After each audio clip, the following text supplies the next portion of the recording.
Wait, the person drinking tea over there. Isn't that Yelan? Ooh, looks like she's having some kind of tea party with friends. We're just in time. Aren't we gonna go say hi? Well, Officer Edler, after all that work, I think we've got them this time.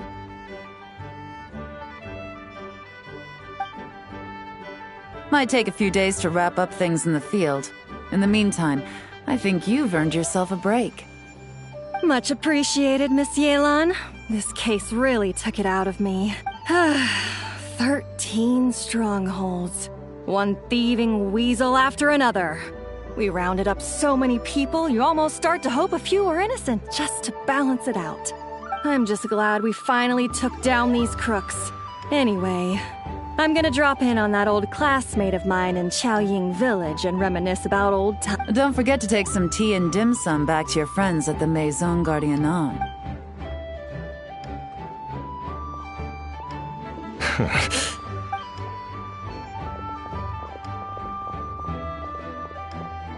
Oh, looks like Yelan's friend left.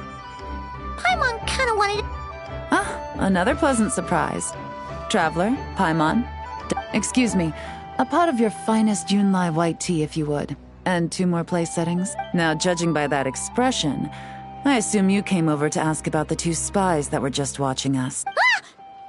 Spies? What spies? There was... Oh, more than that, I'm sure. I bet they already sent someone to tail Officer Edler. Anything to foil our operation. Oh, so you're tracking down some criminals? They've got some nerve spying on you like that. Pretty bold if you ask Paimon. Well, those tend to be the kinds of cases that cross my desk. If I could leave it to someone else, I would. I could have been on vacation right now. Mora laundering, to the tune of 10 figures and counting. Laundry? What does that have to do with Mora? And who are these figures? There are 10 of them? In layman's terms, a certain merchant in Fontaine possesses a large amount of Mora obtained through illicit means. But it's easy to get caught when you're moving that kind. So you cover your tracks, create a front to avoid detection, and what do you know? Your illegal Mora now looks completely legit. And this merchant's front of choice? Fine art and antique auctioneering. He buys goods from all over Tevat, brings them back to Fontaine, and rebrands them as pieces of fine art, driving up their price in the Then, when the items go to auction, he buys them up at their inflated price with his own illicit funds. And through this exchange, the proceeds he receives in return are clean. This process allows him to legitimize his illicit wealth. He even launders Mora for other criminals as well, a business which earned him the title, the Dark Financier. That's to be expected, I suppose. In Chenyu Vale, you can get your hands on exquisite antiques without breaking the bank. Tea sets, porcelain, jade, statues, all easily marketed as pieces of fine art. Liyue goods being used in illicit underground schemes poses a real threat to our trade standing in the long run. So, instead of getting to enjoy my long-awaited vacation in Fontaine, it's back to work for me. Okay, Paimon thinks she gets it now. It's like moving Mora from one hand to the other. In other words, but if you know what this merchant is up to, you go to the auction, wait for him to appear, then nab him right as he goes to purchase his expensive piece of Liyue art. Not a bad plan, Paimon. But there are too many loose ends. If you were the mastermind behind this whole scheme, would you really expose yourself as the face of the operation?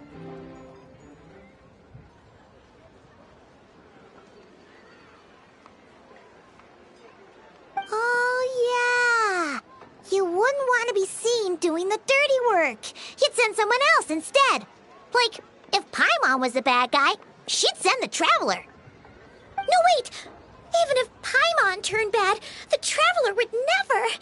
Paimon would need, like, a group of minions or something. Oh.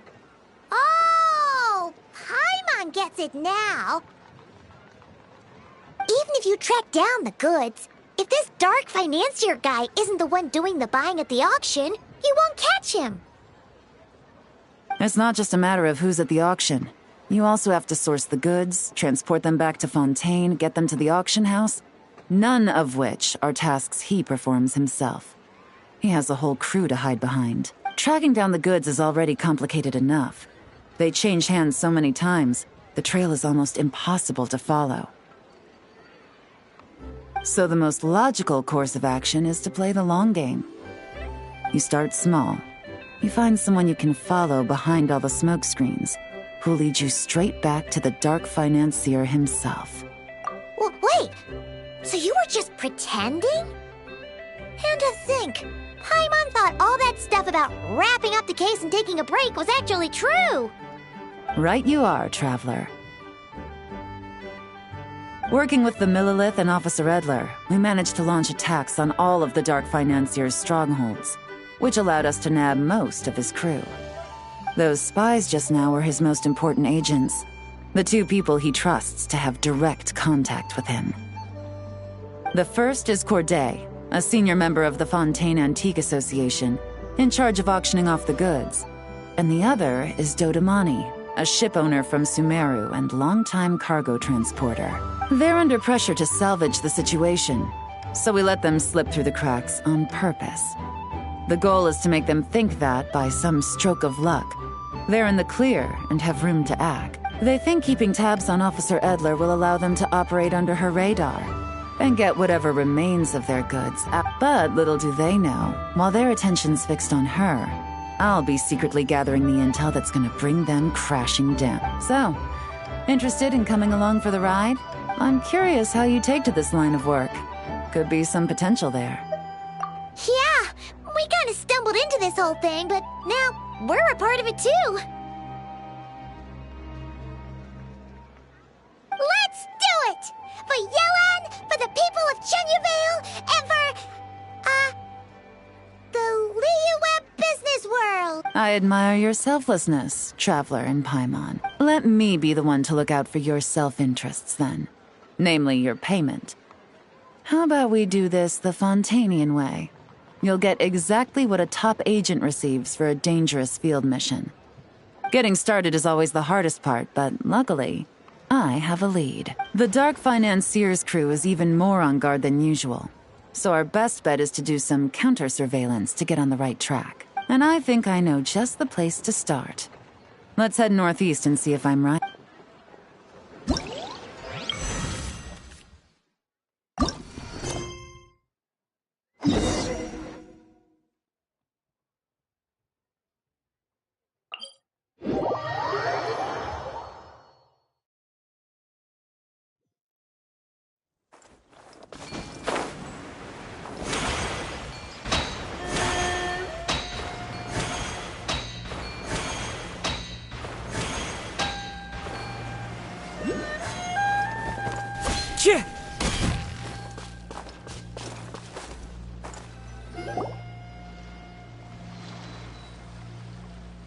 All right, let's start our investigation here.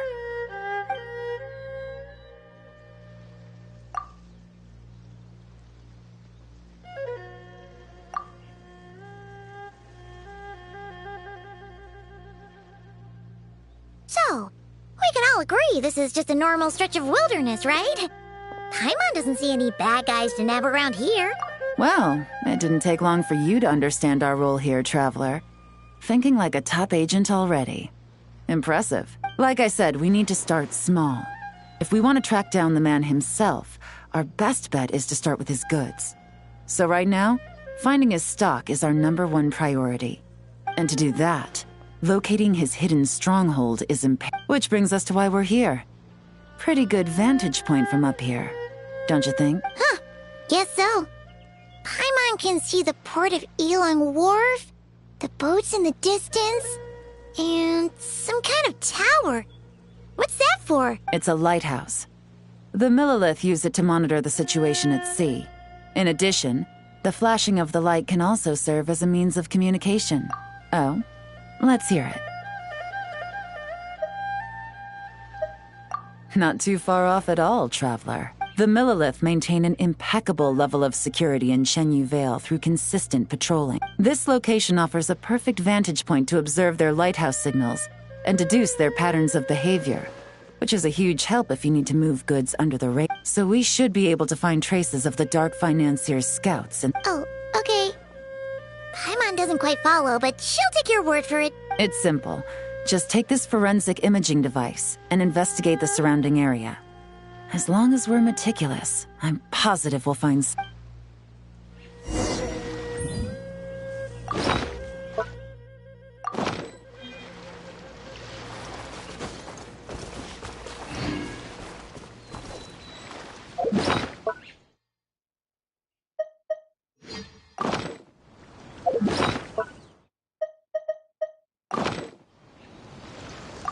Well, I'll— Remember, an eye for detail is key.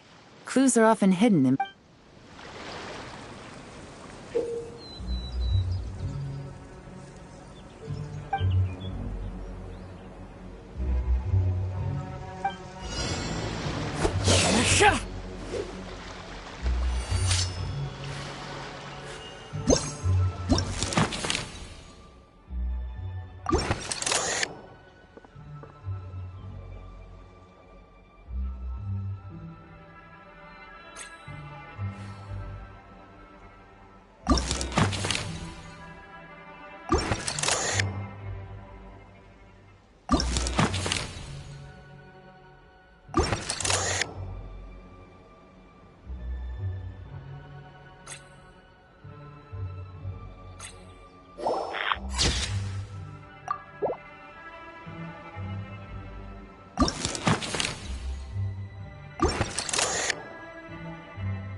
some good finds. Whatever door this key opens could be critical to the investigation.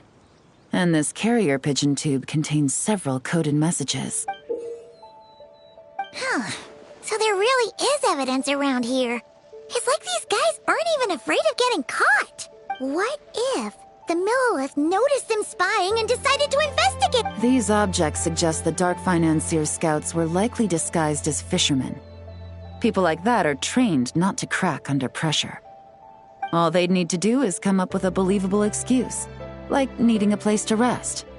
The Millilith can't investigate or apprehend a civilian without probable cause. Paimon can just see their smug faces getting away with— Not to mention, the traces on these objects are fresh, which means the scout here is still active and wasn't among those caught by Officer Edler. So we need to stay vigilant. We can't let them know we're still on their tail. I had a hunch this area was being used as a lookout, and I was right. But that still leaves the question of where the goods are hidden. Any ideas?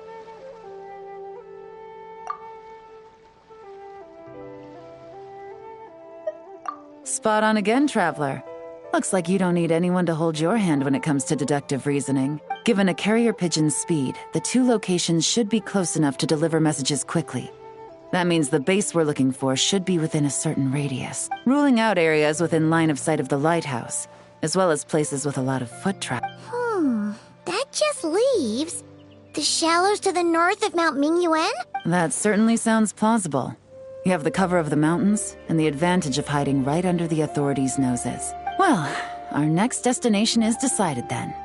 Let's go.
scenery here, either. That's right. No detail is too small to invest. The evidence could be even more well... All right. I know...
Definitely wasn't easy to find. Well.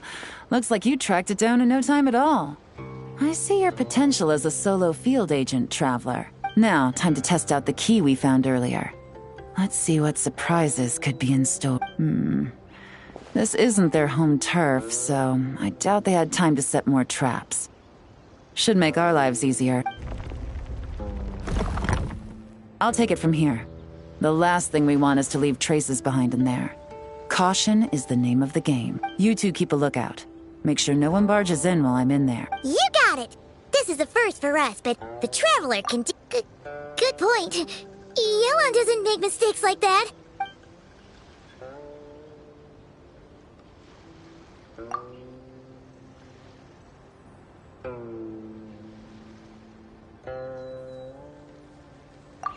All right, that's done. I've noted the features of all the porcelain items, vases, and teas stored. We need to keep a lookout for these features at the auction and pinpoint the person attempting to purchase the corresponding goods. Then, we can let them lead us to our main target. Wow! That was fast! You must do that... Now, we wait. There are countless auctions in Fontaine. We can't possibly monitor them all. Besides, that would be a waste of personnel. I'll continue to conduct surveillance in the area, keep tabs on the situation, and attempt to decipher their coded messages. Once its two lackeys move the goods, we can shift our focus to the upcoming auction. And then, we'll have somewhere to start. Got it! All we can do now is wait, and then follow them straight to the guy behind this whole thing so we can give him the old 1-2 punch! This whole time, Officer Edler has been leading her two stalkers on a wild goose chase around Chaoying Village. Once they decide it was all a waste of time, it's her turn to tail them instead. Not to mention our operation has already put them under extreme pressure. We've forced their hand. I doubt they'll last more than 2 days before making a move. So let's meet back up at Yulong Wharf in 2 days. Find me near the harbor.